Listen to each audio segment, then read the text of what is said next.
Ketidakpastian konflik bersenjata antara Iran dan Amerika Serikat kini membawa dunia pada pertanyaan soal siapa sosok yang akan menggantikan Ayatollah Ali Khamenei.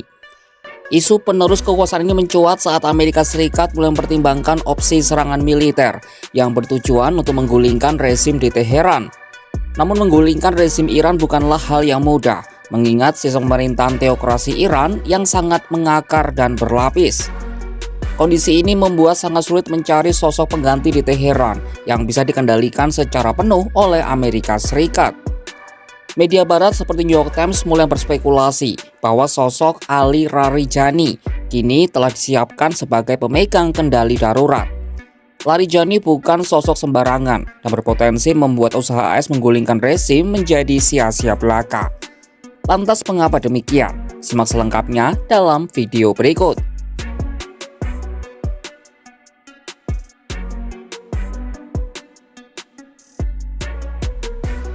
Sebelum masuk lebih jauh, kita perlu paham kalau Iran adalah negara teokrasi.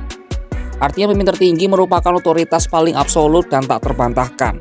Dengan begitu, memenggal kepala rezim di Teheran tidak serta-merta membuat Amerika Serikat bisa mengendalikan negara tersebut. Sebab kepemimpinan Iran bukanlah sebuah piramida tunggal, tapi negara heterarkis yang memiliki pusat-pusat kekuasaan saling terhubung dan tumpang tindih.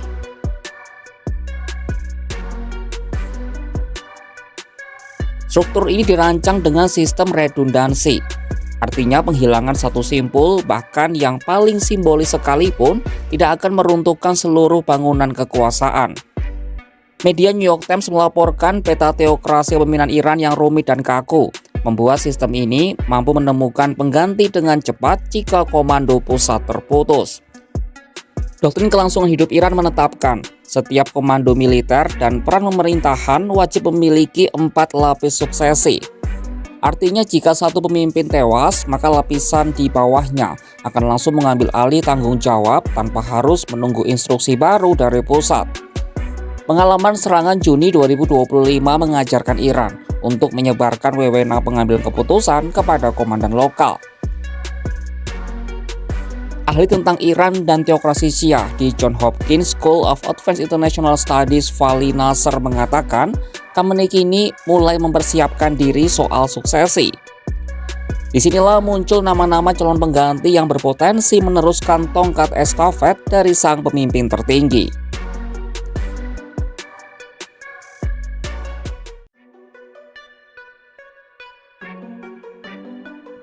Bagi pemimpin tertinggi Iran Ayatollah Ali Khamenei, pembunuhan dirinya oleh Amerika Serikat hanya soal waktu. Jika ia akhirnya tewas, Khamenei telah bersiap agar pemerintahan Iran tak runtuh dan AS serta sekutunya mendapat balasan setimpal.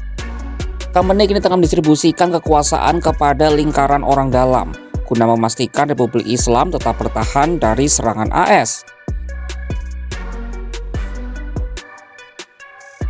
Media New York Times memprediksi sosok yang paling mencolok dalam dinamika ini adalah Brigadir Jenderal Purnawirawan Ali Larijani. Larijani merupakan politikus veteran dan mantan komandan ARGC yang kini secara efektif menjalankan kebijakan harian negara. Kebangkitan Larijani seakan menyingkirkan peran Presiden Masoud Pezeshkian yang kini lebih banyak berada di balik layar. Adapun pengaruh Larijani sangat besar, mulai dari mengorkestrasi penumpasan protes dalam negeri hingga menjadi utusan khusus untuk menemui Vladimir Putin di Moskwa.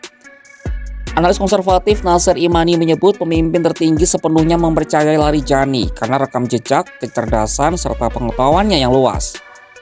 Tetapi Larijani diprediksi bukanlah calon suksesor utama Khamenei karena ia tidak punya kualifikasi sebagai ulama Syiah senior. Sebagai gantinya, Amerika Serikat diprediksi ingin mempengaruhinya menjadi seperti Delcy Rodriguez versi Iran yang bisa menjaga stabilitas birokrasi. Daftar rahasia penerus Khamenei sendiri dikabarkan bersifat sangat tertutup dan hanya diketahui oleh lingkaran terdalam. Nama-nama seperti Mayor Jenderal Yahya Rahim Safavi dan Ketua DPR Muhammad Bagher Ghalibaf masuk dalam daftar kuat untuk mengendalikan militer jika perang total pecah.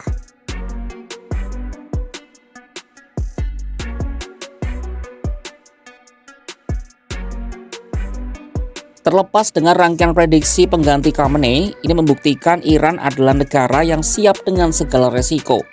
Bahkan saat ini, para penguasa Iran lebih memilih berperang dibandingkan harus tunduk pada tuntutan Washington. Bagi rezim Teheran, menyerah pada tuntutan Donald Trump sama saja dengan bunuh diri. Khamenei pernah menegaskan tujuan utama AS sebenarnya adalah meruntuhkan rezim Iran. Kata-kata ini menjadi landasan mengapa Iran lebih memilih untuk bertarung habis-habisan daripada harus kehilangan harga diri bangsa di meja perundingan.